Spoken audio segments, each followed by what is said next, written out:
So, psyched to spend this time with you. You guys, should I close this? Is the noise bothering you all? I think that's cool. Yeah. Great. So, really looking forward to this session. I'm John Shnur, and I'd like to briefly tell you briefly about my background, the work I've done, and briefly my goals for this session. And then what I'd like to do is you hear that, I'd like to have you take a few minutes to think about, given the goals for the session, my background, what questions you would most like me to answer and address. And then what I'll do is I'll take a few minutes and ask you to talk at your tables about a particular question, and I'll organize my comments around your questions. And then we'll have time at the end for discussion, feedback, more questions.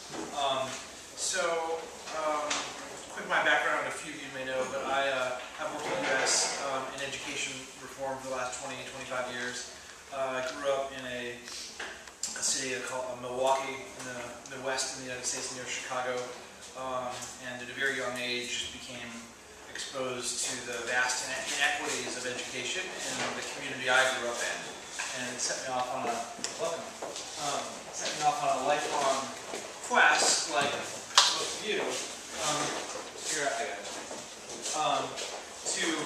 what I can do as an individual to really change educational opportunity for low-income kids, and move on later to go into the personal experiences that led me to that. I've devoted in my professional career to figuring out, especially what we do, to take excellence in education, go from pockets, try to go large scale. And I've worked both in government and the nonprofit sector. I worked in the Clinton administration for President Bill Clinton, and in his education department with President Obama, the senator advised him, and for the beginning of his administration, I've created and run a nonprofit organization called New Leaders for New Schools, which recruits and trains, develops very talented educators to be principals in high-poverty schools. I'm now leading a nonprofit called America Achieve, which is really looking at how we scale excellence in the U.S., including through trying to generate more parental and public understanding of what kind of education is needed, and create more demand in the U.S. for a higher bar in order to match the supply of whatever. So all my work, give you a sense of what I bring, what experience I bring. I've tried to be a connector between really excellent educators and policymakers and back. So what are the insights coming out of great classrooms and great schools, and what are the implications for policy at the city and state and national level? And then I've tried also then to look from a policy and strategy perspective, what we know about excellence, what's it going to take to scale that up. And I've both been involved in and observed efforts to scale excellence in the U.S. that have failed, which has been the most common, and a few promising efforts where I think actually beginning to take pockets of excellence to larger scale that offer some real hope. It's some lessons learned. I'm also a father of 3 kids, 7, 5, and 3.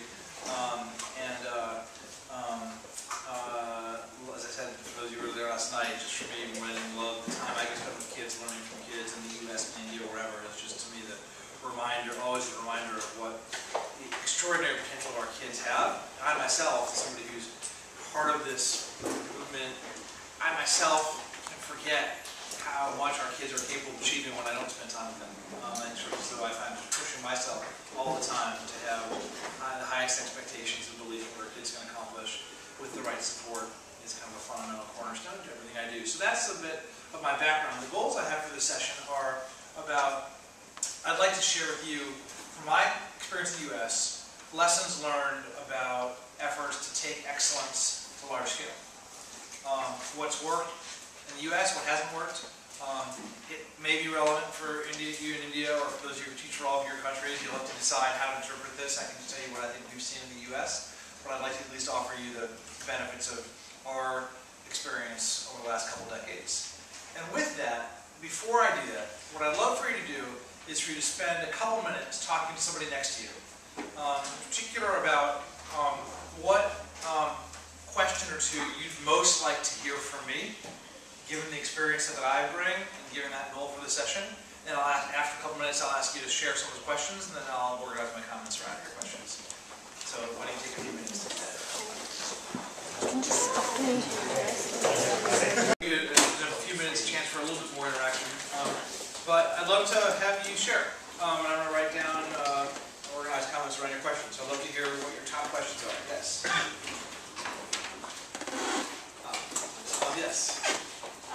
And if you wouldn't mind just saying who you are and where you're from.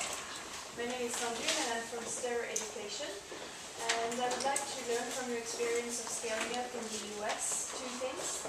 How did you manage the sort of trade-offs and tensions between, one, the geographic expansion, and second, the sort of scaling up in terms of quality of impact of what you're doing?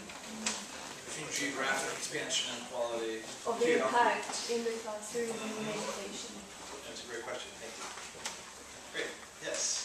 If you were Secretary of Education, how would you reallocate the budget and how would you hold districts and states more accountable? Great. Thank you.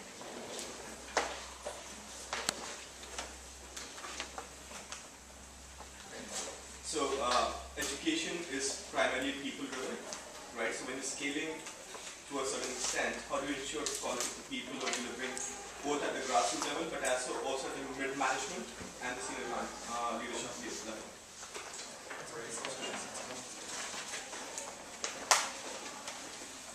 Great. Thank you. Yes. We have 3 questions. And remember, to everyone, introduce yourself and where you're from. Sorry. My name is Siddharth. I work on Teach for India staff and I'm also a Teach for India fellow. The first question, I think, just want to get your insight and thoughts on what you could potentially predict the ed reform trajectory in India could be. It's in a nascent stage, but just from your experience in the US, how we should expect it to evolve. That's one. 2, I think something that you said last night was very insightful. It was obvious but elusive. Is you said policy is a framework, and and just sort of watching our dependence on policy to make change. So how do we navigate through that? So one, keeping that in mind, then therefore how to still tackle challenges which seemingly are dependent on policy, but policy is different. And third one, I think it was coming from sort of the title of your session around building alliances, especially in India where education is sort of almost on the verge of exploding in terms of the number of players that are coming in. All of that. How do you keep the temptation of, how do you balance the temptation of building alliances while avoiding mission drift? What I'm saying, right? So you're not being well-intentioned for people, much needed in education, but as an organization, how do you sort of balance that out with, you don't want to drift them? Great questions. Thank you for all those. Yes. Hi, my name's James. I work for Shnur Education as well. You use this term excellence, and I wonder what you mean by that. My view is it needs to be excellence for something, and so then when you're trying to scale, how do you take those sort of contextual factors into account? Great. Okay, thanks for the question. Good. Yes. Hi, I'm Vaishnavi and I'm from Hyderabad. I'm an aspiring educational entrepreneur. My question is, are scientists considered poor in the US, and does that affect the students' decision to take up natural sciences? Any question? Are scientists considered Poor, not rich. Yeah. I mean, no good standards of living probably. Like they can't really live luxurious lives. And does that affect their decision to take up natural sciences in college because they won't have a high-income job? Is that cause of concern? Okay, great. Thank you. Yeah. Yes. Hi, my name is Avinash. I work for an education startup called Tau Education. My question is essentially around, since we're an early stage startup, we want to collaborate with people who obviously are going to impact, ultimately when we do roll out. So we want to work with, since it's a technology-based education startup, we want to work with, the policy level people who will be actually facilitating infrastructure in schools across, and at the same time work with teachers and academia, in terms of the content and everything. And obviously other private players, other NGOs and everything. Now what we find is sometimes their goals seem to be very divergent. the policy level people will say that we want to buy some number of tablets or laptops, but that's about the end of it, and they'll stop over there. Someone else will say that we want to go a certain distance, but it's in a slightly different direction and to a certain different extent. So while we want to work with everyone, we're not sure how to sort of bring them to the same table and work towards a common objective. Yeah, great question, great observation. Great. Any, yes? So two more. As we scale, customization, the trade-off between customization for local cultural context versus standardization for a national this thing, right? Second question is, as the policymakers at the national team, right, is it a top-down implementation or is it a bottom-up sourcing of innovation/policy, right? So innovation/policy, do you do it top-down or bottom-up? Good question, yes. Similarly, how do you ensure change management in a way that great policies are executed effectively and implemented effectively at all levels? Great. Good question, thanks. Any last question?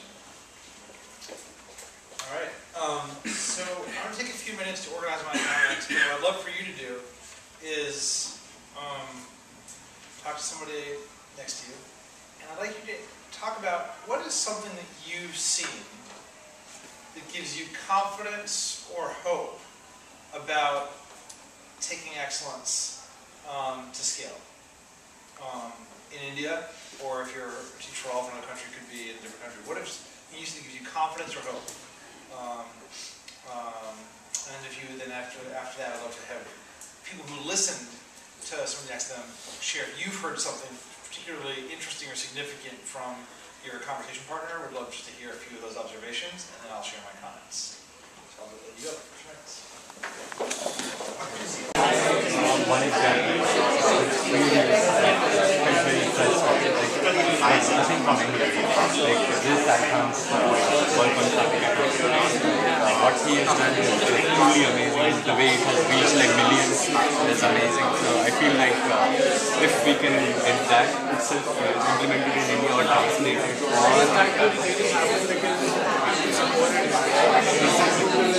but he did run it for a very considerable time and supported it. That support comes from After the session, especially if you started to talk to somebody you don't know, please keep up conversations after the session. One of the huge opportunities that you have here is the chance to have substantive conversation with people you agree with, disagree with, who you meet here. So I really hope you continue these after the session, particularly with people you have not known before today. Let me just ask before I go, I'd love to hear just a few comments. What did you hear from somebody you're talking to that was particularly striking to you about what gives that person hope or you hope or confidence about taking success to larger scale? Yes. I'll tell you why I am hopeful about the education thing.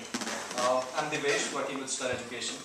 And 7 months back, we did this small experiment where we had small postcards and we went to about 300 schools. And these postcards had simple ideas. For example, how can you track attendance in your class? While you are not doing it, students are doing it. So this was something that we did 7 months back, went to schools, just handed them the postcards and said that there are these 5 good ideas. If you like, take it. If you don't like, it's okay. Now, a month back, I went to the same schools and we saw that in 2 of the schools out of about 50, the entire schools have taken up the idea. So every class in that school is using that particular thing. While all we did was share that small idea with them. So that is pretty cool. Great, thank you. Other comments?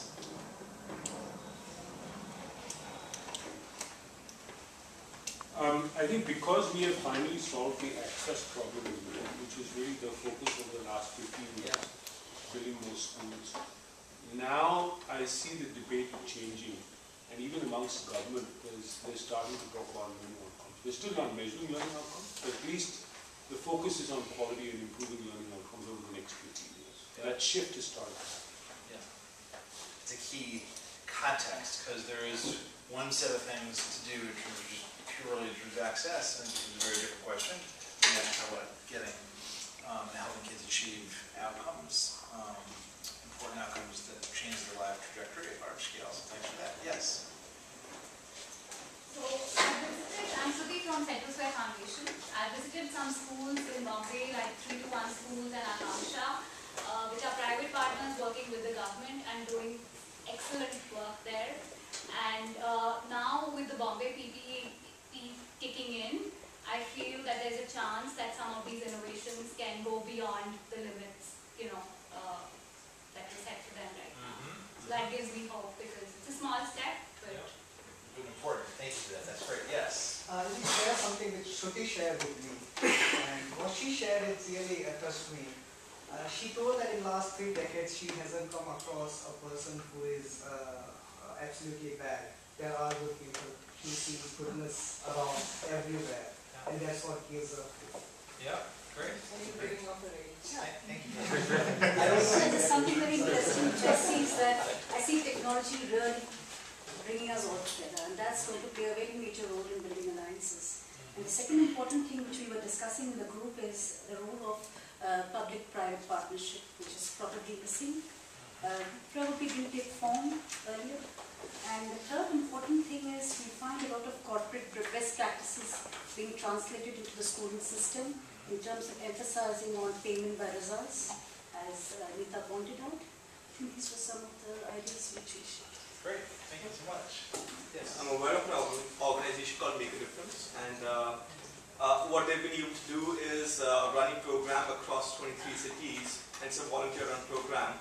But the kind of people, the youth that is running that entire program are about 2,000 plus volunteers and 200 fellows. Then the other organization, TFI, the youngsters that are getting involved in these initiatives, albeit for short-term periods, whether voluntary or 2 years, are sensitizing themselves of what it takes to be able to sort of about the education and quality in India. And with this entire experience of being able to manage a multi-city operation run primarily through youngsters, I'm pretty hopeful that as they mature into more equal administrators, they can really drive positive change. Great, thank you. Yes. So actually now the one statement that I don't agree with Ashish was the access problem hasn't been solved for the last 3% of our children, and that's the hardest. So essentially, as per the latest UNESCO report on out-of-school children, there are 40 million school children, children out of schools in India. So that's 4 crores. So that's a huge number. And the reason why I get hope is that the government is starting to think about it. There are schemes which the other day we were discussing, John, that there's a scheme for opening 700 schools for these out-of-school children, which might be migrant children, children in conflict zones, or street children, various children which we will never reach out in the normal school system unless we think differently. So that gives me hope. Great. Thank you. Thank you. Any last, a couple last ones, yes. Okay, when he said reaching out to people in the street and all, and before that also something called the Barefoot College, which some of us know about. That's what makes me feel very positive, and I feel that a lot of people can be involved in moving ahead because that's totally skill-based, and it's run by a person called... Could you please elaborate and tell them, because he's been there, so maybe he can explain better about the Barefoot College. Would you like to tell them? So they have those uneducated women there who are doing highly skilled jobs which otherwise only a very well-educated person would be expected to do. They have women coming from other African countries as well, not just India now, and training them for a few weeks or maybe 2 months, and they go back and do amazing work in their own native places. What's it called? Barefoot College. If you go on TED Talks, you will find that, and this is totally skill-based. He is not looking at qualifications, he is looking at the skill set that the person has. So there are people who are working on solar panels. They might not have studied even till grade 1. But they're working because they know they have the skills how to assemble it, they understand what's happening in the process. They have little parliaments for children, where children are appointed as the president, as the health minister, they have different posts. They go around the village, they talk to people about how to have better healthy practices. So these are simple things that are being done at grassroots level. Nobody is talking about, having only graduates or specialists there. They're harnessing the power that is there already. Great. That makes me feel, oh yeah, we can do it. Thank you so much. Thank you. Yes, one last comment. Yeah, my name is Sahil and I work with East India. And your question was that one example of excellence on scale that gives you hope. And honestly, either it's my ignorance or my definition of scale/excellence is skewed, but I struggle to come up with an example in our country. Well, I'd probably say the polio eradication is a good example of that, actually. I mean, I think the Gates Foundation did a phenomenal job in putting in systems and structures in place to do that. So maybe it should give you hope. Nobody's talking about education. So in education, also, I mean, my experience has been in visiting, a few schools in Delhi, and both government and low-cost private schools, and consistently I have come across systems that are struggling or not doing very well. But there are individuals within those systems, as there are individuals in this room and organizations, who are phenomenal. But they need oxygen, they need that sort of support to keep going. So it's about recognizing that there's always something happening. There are people who are making an effort, but they need our support to try and keep going. These are all reminders why my experience is going to be of some limited help, but the insights that you all have in this room and the time you spend together is going to produce a lot more insight than what I can share with you, because these are great comments and great questions, both in terms of the reasons for hope, and I also like the challenge. Now I had asked the question about what's giving you some confidence or hope that we could scale excellence. I think, although your question about, you translated that a bit and saying where have we seen excellence at large scale in education, and that you haven't seen that, is an important starting point. I think we can have confidence, you can hope, as I said, my headline from the US is that we don't have demonstrated proof yet of how you scale excellence in education for low-income kids at large scale. I think we've got some really important lessons learned from things that haven't worked. We've got some very promising efforts where we actually have begun to take excellence to larger scale, and I'll share some of that with you. But I would say we are, if the question is, do we know what it takes to scale excellence, meaning the kind of education that can really change kids' life outcomes, to give them, for your question, the chance to make choices that they want to in terms of their career, in terms of college, in terms of their ability to give back to the community, to really empower them to make those choices. Do we know what it takes at large scale to do that? We don't. I think we've got some pretty good hypotheses based on what hasn't worked, what has worked, but I don't have all the answers for you here. Hopefully my experience will be helpful to you. My sense is we'll learn more from you all in the coming years that you'll learn from us, but that's one reason I'm here, to begin that kind of learning exchange. But we have some important lessons learned, and some hypotheses that I want to share with you, and hopefully they'll be useful.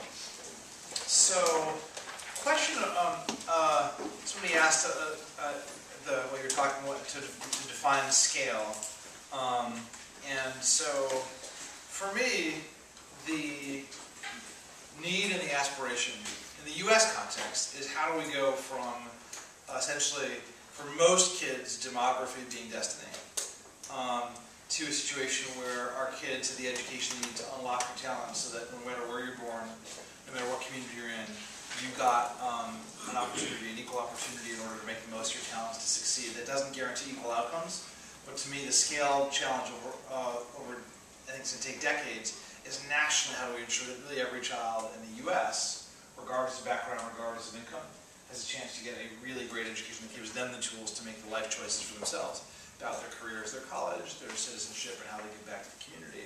So to me, in a US context, it's national scale. In a global context, it's global scale. And we're nowhere near that. My definition of scale where we are in the US is basically, I would say, across an entire pretty large-scale community. To me, if we can, in the next few years, which we haven't yet, give really a great education to every kid across an entire city, that scale of not just one school, not just a few schools, but how an entire large-scale community really educates all its kids, that to me is, even if it's not national scale, I think that's the kind of scale which then can be replicated is a word I don't like because it assumes there's a cookie-cutter approach, which there's not. But if we can do it across entire communities, then I think it can be adapted to other communities. So to me, that's the medium-term scale goal in the U.S. at least, even though we have to figure this out and solve this nationally over the next few decades. One other comment, there's always a tension between the urgency we have right now that our kids desperately need a much better education with, I think, the fact that no matter how much urgency we bring in, we need to, the fact that doing this right is going to take, in the U.S. context, I think, probably 30 years in order to transform educational outcomes across the country. And I have sometimes in the US people say, how can you, is that unconscionable that kids are, or generations of kids going to school before we reach even the aspiration for that. And I think that's true, and it's terrible, and it's awful that that's the reality. But I think really understanding the reality of what it takes and then working from that gives us a better chance in even 3 decades of getting to scale. I think one of the mistakes we've made in terms of the US education efforts over the last several decades is we almost wish away the reality and we say, well, we're going to have this great success across the country in a shorter time, and then we spin a lot of wheels and we actually don't make progress. So I think that both knowing the tragedy that we can't make more progress at scale, but the opportunity if we take step by step and go from classroom, as I'll talk about, to school, to system, to community, to over some decades nationally, I think give us a shot in a generation or two of really changing outcomes for kids in ways that we haven't been able to do for low-income kids in the US. So it's a hard truth, but for me it's a real one from what we've seen. But let me start giving your questions. I'm going to take a couple examples of where we've had failure in the US to achieve real success at large scale. And I'll give you an example where I think we've had some, it's too early to say success on an absolute basis, but some tremendous improvements and give me some real hope in terms of what's possible at large scale. And I'll try to tell you some of the patterns that we've seen, both in the failures and some patterns that we've seen across the, at least 1 or 2 promising scale efforts, and then address your questions in those contexts of those examples, and then turn it back for feedback, discussion, questions at the end. So, a couple failures. And I start with failure not to be discouraging, because we know our kids can do it, we know we can do it. On the other hand, I think it's worth understanding what we've learned from well-intentioned efforts that haven't succeeded to date. 2 examples in the US. One is, tragically for me, my hometown of Milwaukee has for 30 years had various quote, reform efforts. Policies have been passed, plans have been issued, and yet the educational outcomes for low-income kids in Milwaukee haven't changed from the experience that I had with my peers in Milwaukee, which set me on this quest a few decades ago. Second example I'll talk about, and when I say failure, I have to be a little careful because it's not maligning the intentions of the program. When I say failure, it means something which just hasn't produced tremendous change in outcomes. And the second failure, I would say, is some of the larger scale U.S. federal education programs that have been designed with great intentions in order to help low-income kids. And the one that I would give an example of, as an example of here, is the federal Title I program. For those of you who aren't familiar with U.S. policy, the name doesn't matter, but it was created under Lyndon Johnson as part of the war on poverty, pretty large-scale resources to help low-income kids succeed in the U.S. And when I say failure, I have to be careful for any of you who are know the U.S. context. Doesn't mean that that program should be eliminated. Sometimes people hear failure and say, okay, you know what, let's just stop doing this. When you fail, it doesn't mean you should stop working at the purpose. You just have to modify your mechanism to achieve that purpose. And I think the federal Title I program is an example where the risk is people say, hey, let's not have those resources go to kids. That's not the answer. The question is, how do we have a different allocation of strategy and resources in order to achieve better outcomes? But let me give you these 2 examples and tell you some patterns of these 2. In both cases, in the federal Title I program in Milwaukee, there were policymakers at the city level in Milwaukee and at the federal level in the United States who, with good intentions, said, let's come up with the list of things that will need to be done to change education in this community or the country. And then let's put out some funding, city funding or federal funding. And basically, if we are smart enough to come up with a long list of things that people should do, and then give funding to schools and to educators, and then ask them to basically do our list, that then will change education. And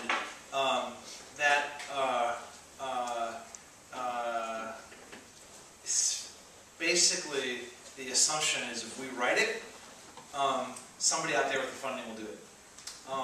It sounds a little crazy when you describe it that way, but I actually think that is the philosophy that undergirds much policy making that I've seen in the U.S. in education. And the reality is that, number one, that you can't achieve transformational by getting a list of things for somebody else to do. So I asked them to do that.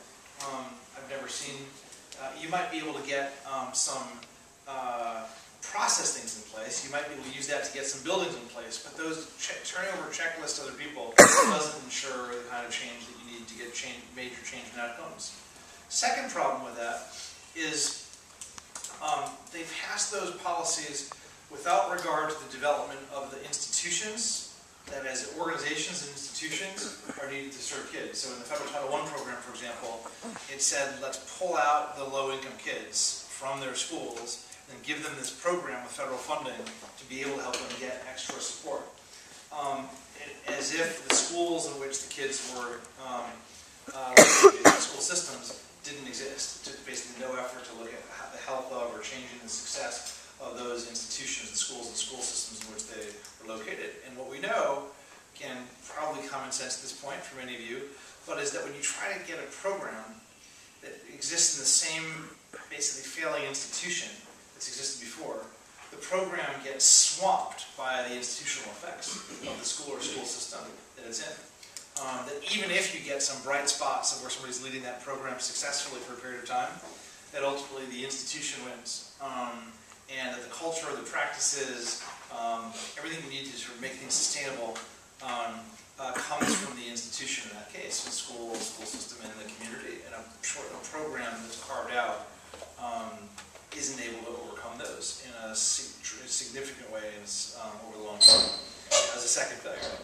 Third is, there was no attention in these efforts to, a number of you mentioned this, but paid to leadership and talent.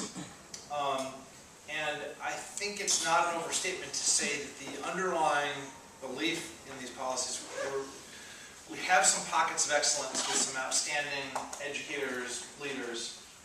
Those don't scale.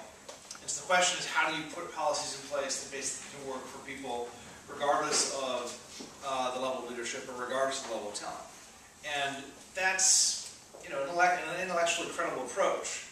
And sometimes it actually can work to produce some modest incremental improvements. But ultimately, the only thing I've ever seen that drives transformative change to help kids get much better outcomes is outstanding leadership and is outstanding talent. And the policies didn't focus on how do you create conditions for or incent or support that kind of leadership talent. Again, it assumed the opposite. We don't have that, so what are the structures, the policies that we put in place that people, regardless of leadership or talent, can actually make progress. And fourth, there was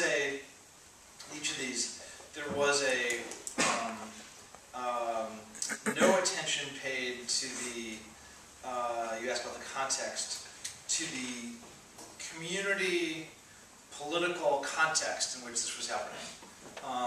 These were done in a way, and I think we have some current efforts in the U.S. which have a similar risk, but were done from a technical perspective that paid no attention to actually what's the engagement, what's the leadership from the community, from political leaders, from civic leaders, as if only as the technical fixes could solve these issues. And again, I think that's a liability in some of the efforts we've got going today too.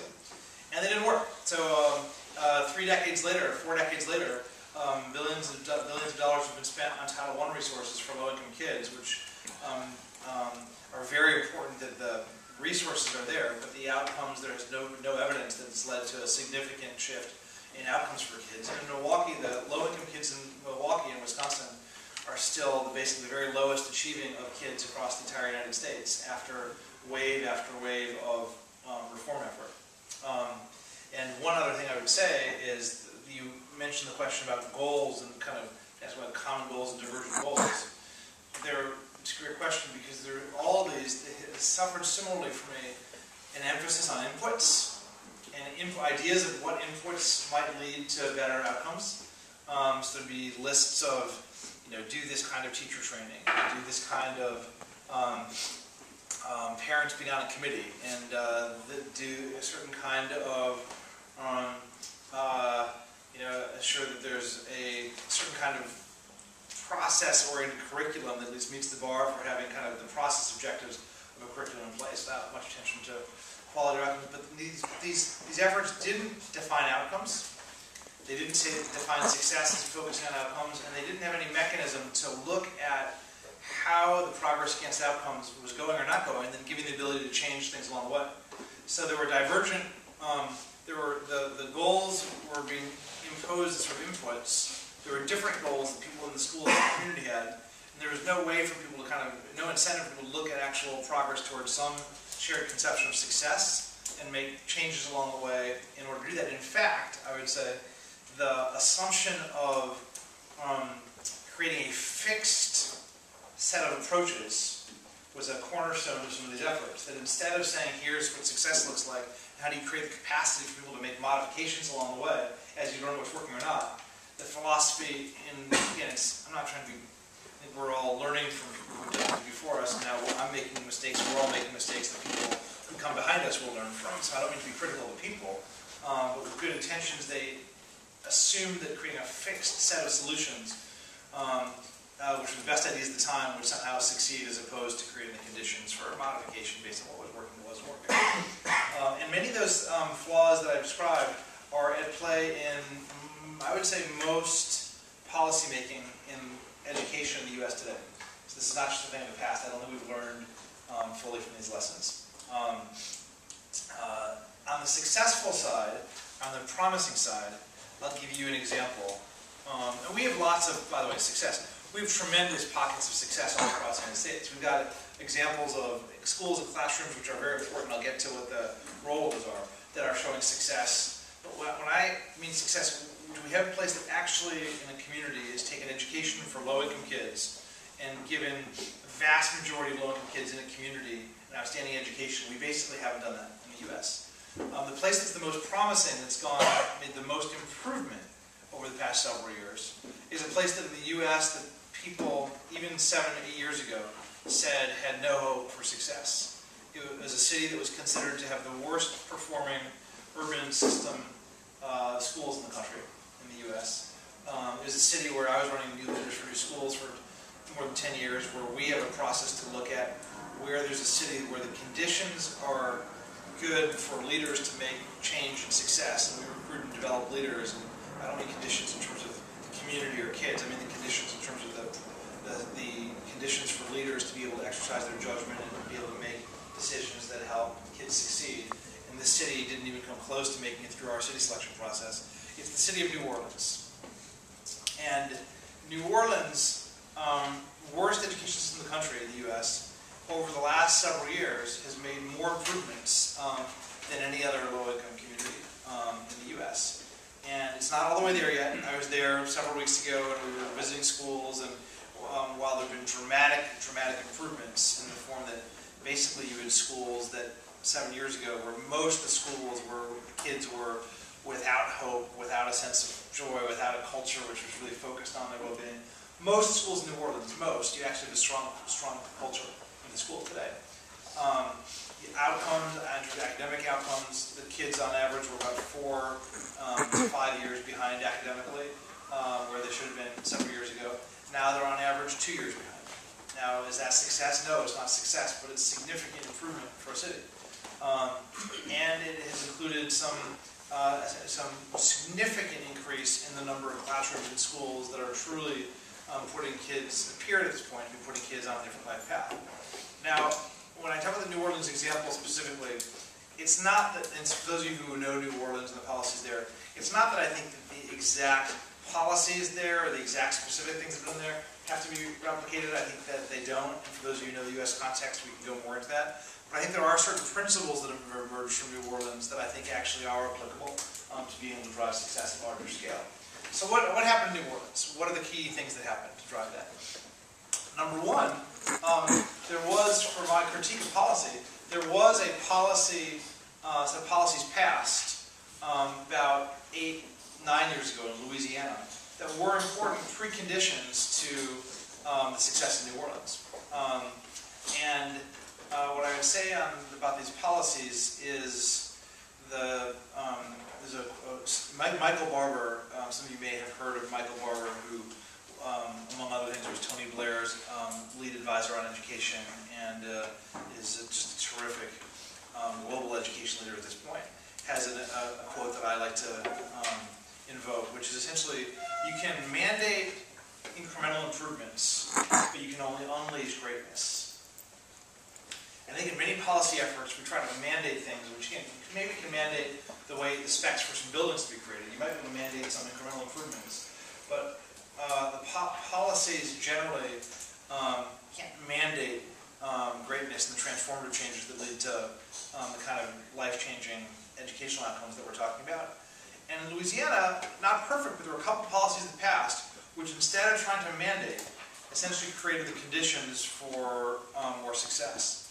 Number one is it did enable the state of Louisiana to, in low-performing schools and the worst-performing schools in Louisiana, have some blend of taking over the schools and turning them into charter schools that can be run by educators and by parents and by communities. That charter schools, if you do in the U.S., there are good charter schools and there are bad charter schools. We can have a whole discussion about charter schools. The charter schools, the policy is not the answer, but what it did is it created an opportunity in a place where things were not working.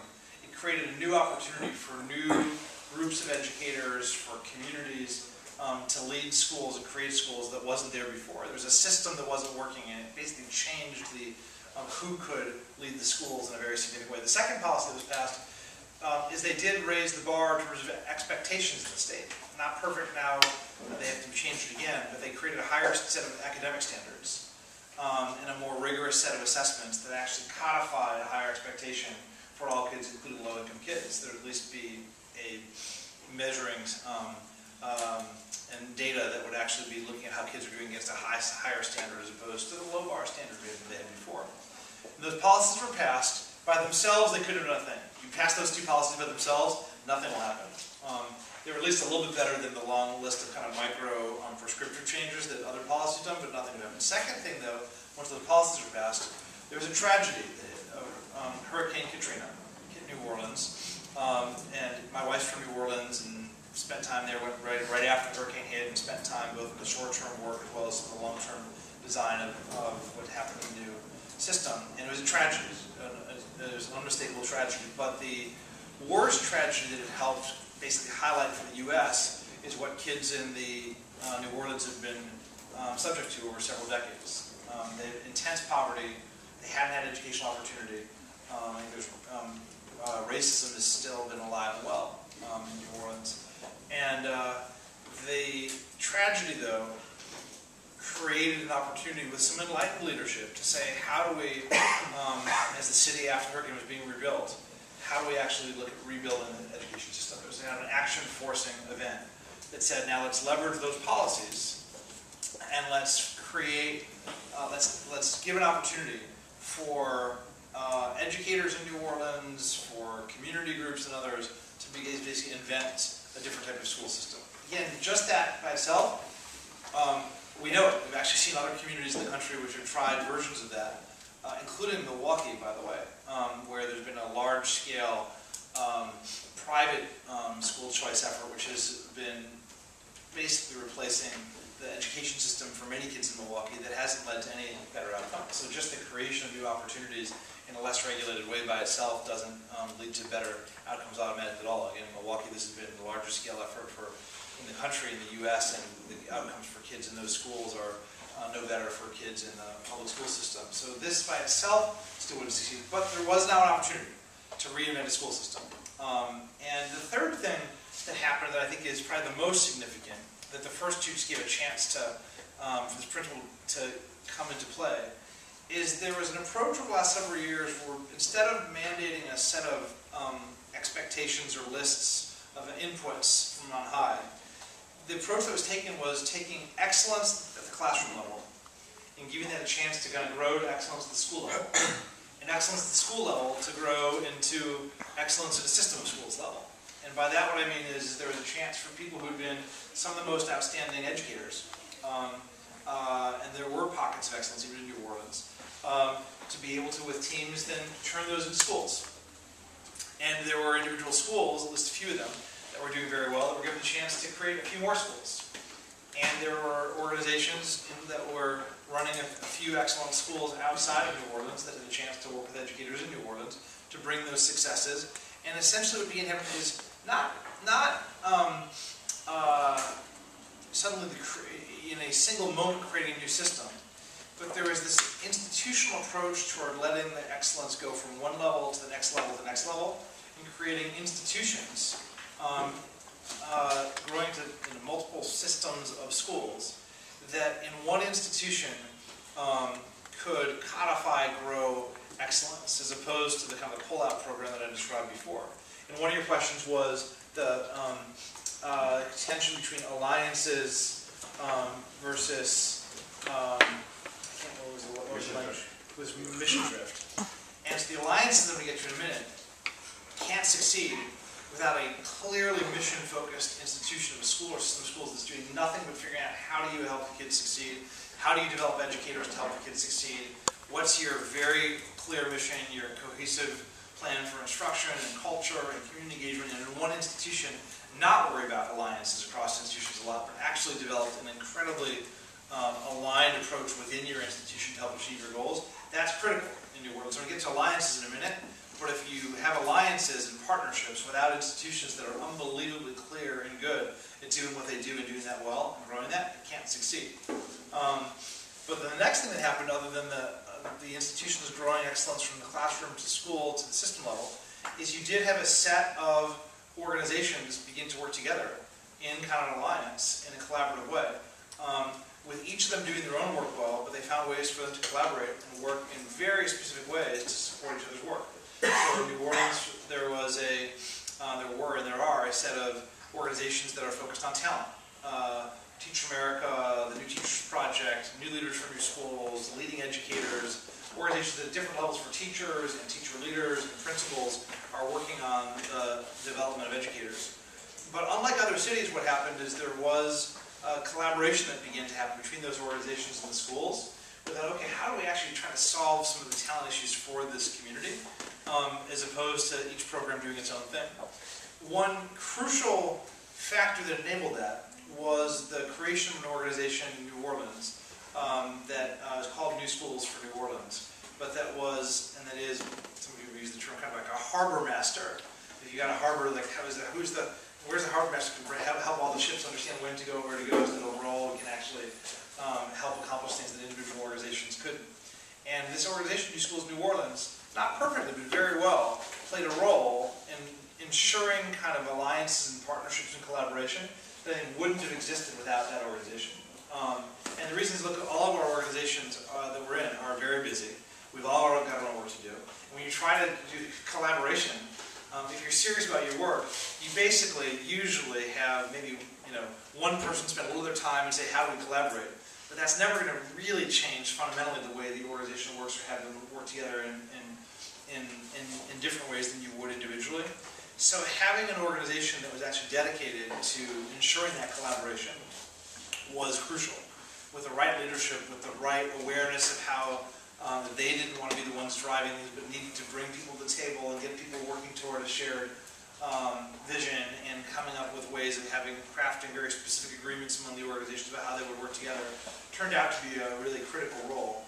And again, I think there's some lessons learned from what they didn't do well, and then that informs the next organization. But having an organization like that, I think, was absolutely crucial. And then the focus overall in the community, by all these organizations, on talent was just huge. Somebody asked about people. And in the end, there was a recognition that every organization and the community need to be focused on how do you identify talent, how do you nurture talent, how do you retain talent. It was just a central idea in the work. Again, I'm not saying everything was done perfectly, but pretty well, including there are now educators in New Orleans who never have been given the chance to thrive before. And through some of the programs that have existed, have identified some of the most promising educators in New Orleans and given them the opportunity to succeed in really important ways. So it's not, when I talk about talent, it's sometimes there's this sense that some people will have of, well, we just need different talent. Well, we do need new talent coming in. We also need developmental opportunities for people who haven't had them before. So when people are, basically I've seen, when people have a fundamental orientation toward kids and a willingness to work hard and a willingness to be coached and get feedback, the knowledge and skills will come. And you can support the development of knowledge and skills with the right support. And a lot of educators in New Orleans had that orientation, but didn't necessarily have the right opportunity to acquire those knowledge and skills. So there's a blend of basically developing talent within New Orleans as well as bringing from without. So all these together have added up to a city that's made very, very significant strides in outcomes for kids. Again, I'm not going to say yet it's an absolute success, given the fact that kids are still 2 grades below level overall.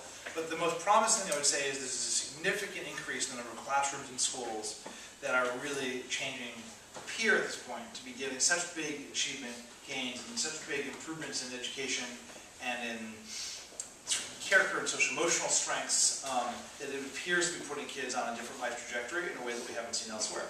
So that's a promising example of success. So within that, I want to address a few other questions that you asked.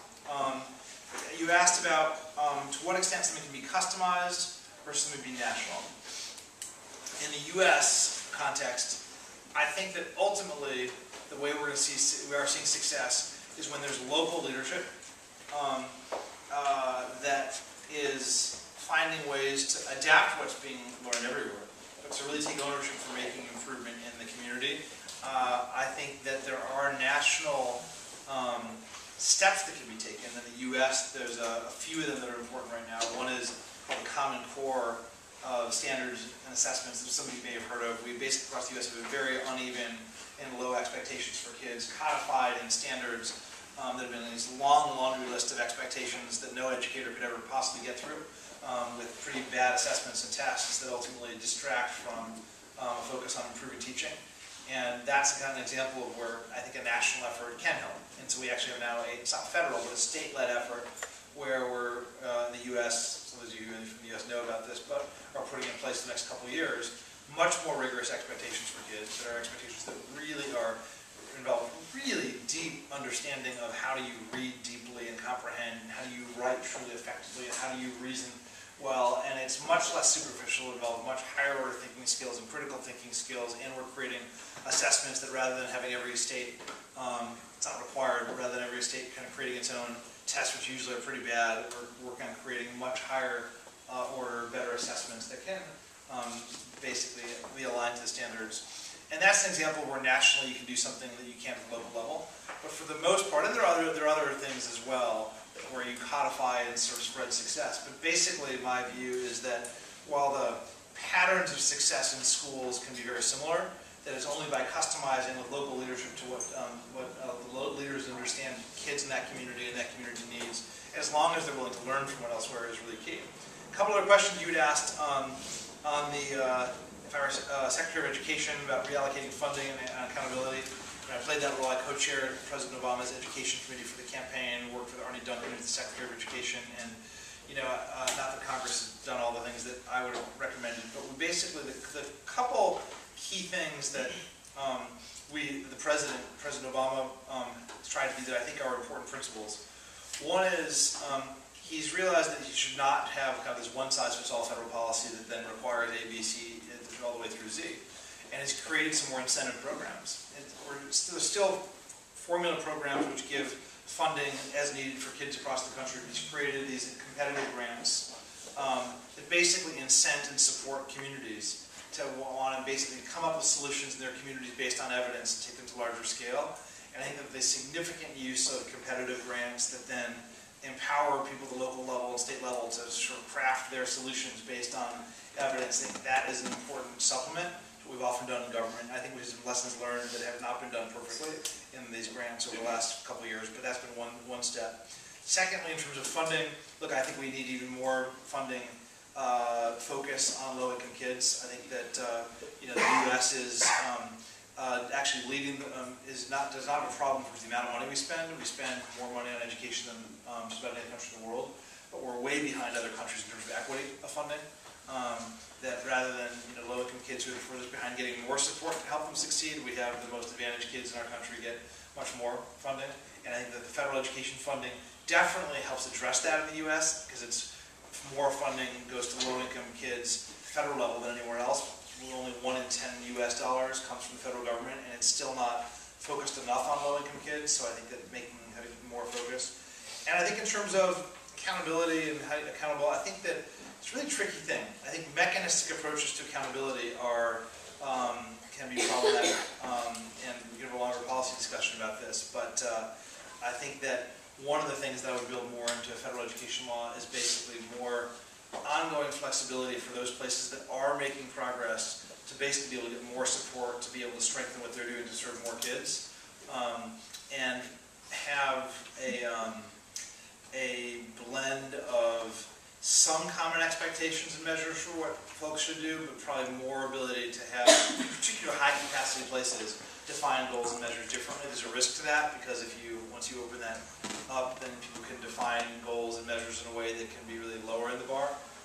But I think that having some attention to rigor with some ability to adapt, with ability to get more funding to places that basically are serving kids well and helping them expand their work to serve more kids well, I think is important. And then the last question you all had is, let's see, you had ed reform trajectory in India and your science question.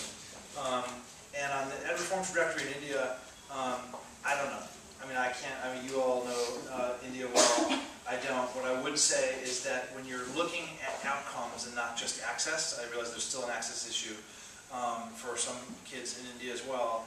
I think that it's the trajectory from the experience of the U.S. is that having some national work, including the kind of networks that you've all got here, and sharing lessons learned and creating opportunities for people to learn from what else is happening across the country, ultimately it being more at the community level, local level, is my view about how it's going to happen. And it's when you have, one thing I did not mention in New Orleans, is there were also a sort of set of key leaders across institutions who basically came together, I think, in a community where you've got kind of courageous educators and elected officials and community leaders, we get a small number of those folks who really are willing to drive change, then take the excellence that you begin to see in classrooms and schools and begin to scale it up. To me, it's that mix of things that's likely to, in my experience, India may be different, to begin to create examples of how whole communities can achieve success that could then spread across the country, as opposed to assuming that you're going to get, I think we several times in the last 30 years in the U.S. assumed we could set some big goals and change the country. I think it's going to be more that bottom-up way than top-down, even though there's a strategy for how that can scale up. And then science, your question on the science, I don't know. I think that we do not need nearly enough kids, young people going into science in the U.S. I think it's less because of the compensation issue.